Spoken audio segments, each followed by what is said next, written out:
علیکم۔ اسلام کے تمام فرائض حج، زکوٰۃ، روزہ وغیرہ زمین پر فرض ہوئے اور نماز آسمان ہی پر فرض نہیں ہوئی بلکہ عرش الہی کے پاس خاص رب العالمین کی حضوری میں آمنے سامنے فرض ہوئی۔ اس لیے نماز کا جس قدر اہتمام کیا گیا کسی اور عبادت کا نہیں کیا گیا، اور قرآن و حدیث میں جتنی نماز کی تاکید فرمائی گئی کسی عبادت کی متعلق قطعی تاکید نہیں فرمائی گئی۔ دوسری وجہ، جب بندہ نماز کی نیت باندھتا ہے تو رب العالمین سامنے تشریف لاتے ہیں، اور کوئی مرحوم القسمت نمازی نماز کے اندر اپنی نگاہ دوسری طرف لے جاتا ہے تو مولا فرماتا ہے کہ بندے، ہم تیرے سامنے ہیں، تو ہماری طرف نہیں دیکھتا، کیا ہم سے کوئی اچھی چیز تجھ کو نظر آ گئی جو ہم کو چھوڑ کر تو اس طرف متوجہ ہو گیا؟ تیسری وجہ، جب بندہ نماز پڑھنے کھڑا ہوتے ہے، ادھر اللہ اکبر کہہ کر نیت باندھتا ہے تو اس کی کیفیت یہ ہوتی ہے کہ ادھر تکبیر ختم کی تو ادھر نمازی کے تمام گناہ معاف ہو کر ایسا پاک صاف ہو گیا جیسے کہ وہ آج ہی اپنی ماں کے بطن سے پیدا ہوا ہو۔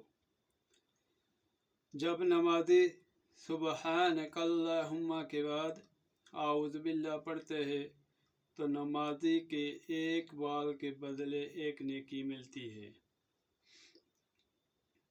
جب الحمدللہ پڑھتا ہے تو ایک حج و عمرہ کا ثواب ملتا ہے۔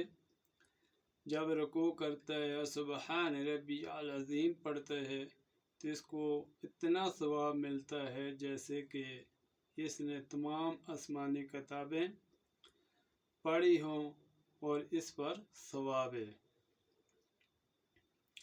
جب سمع اللہ لمن حمدہ کہتا ہے تو اللہ تعالیٰ اس کو نظر رحمت سے دیکھتا ہے۔ جب نمازی سجدہ کرتا ہے تمام جنات انسانوں کی تعداد کے موافق ثواب ملتا ہے۔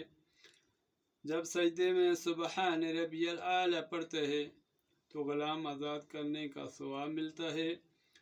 جب سلام پھیرتا ہے تو اس کے لیے 8 دروازے جنت کے کھول دیے جاتے ہیں، جس دروازے سے چاہے جنت میں چلا جائے۔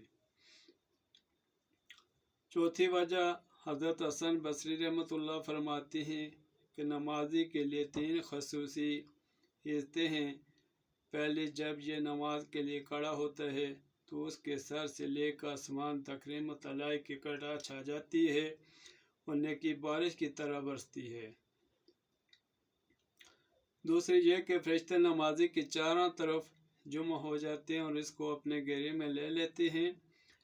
تیسری یہ کہ ایک فرشتہ پکارتا ہے کہ اے نمازی، اگر تو دیکھ لے تیرے سامنے کون ہے اور تو کس سے باتیں کرتے ہے تو خدا کی قسم تو قیامت تک نماز کا سلام نہ پھیرے اور نہ ہی نماز میں مشغول ہے، اتنا مشغول ہو جائے کہ تو مر جائے اور کبھی بس نہ کرے۔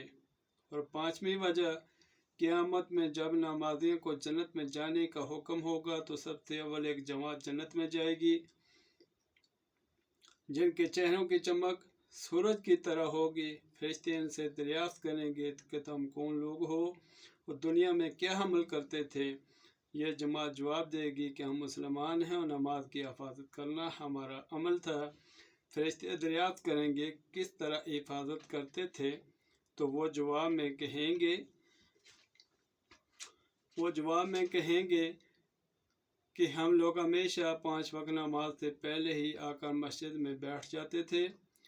ان کے بعد دوسری جماعت پل صراط سے چلے گی، ان کے چہرے 24 رات کی چاند کی طرح چمکدار ہوں گے۔ فرشتے ان سے پوچھیں گے تم کون لوگ ہو؟ وہ دنیا میں کیا عمل کرتے تھے؟ وہ جواب دیں گے کہ ہم نماز کی حفاظت کرنے والے مسلمان ہیں۔ فرشتے دریافت کریں گے کہ تم نماز کی کس طرح حفاظت کرتے تھے؟ یہ مسلمان جواب دیں گے کہ ہم اذان سے پہلے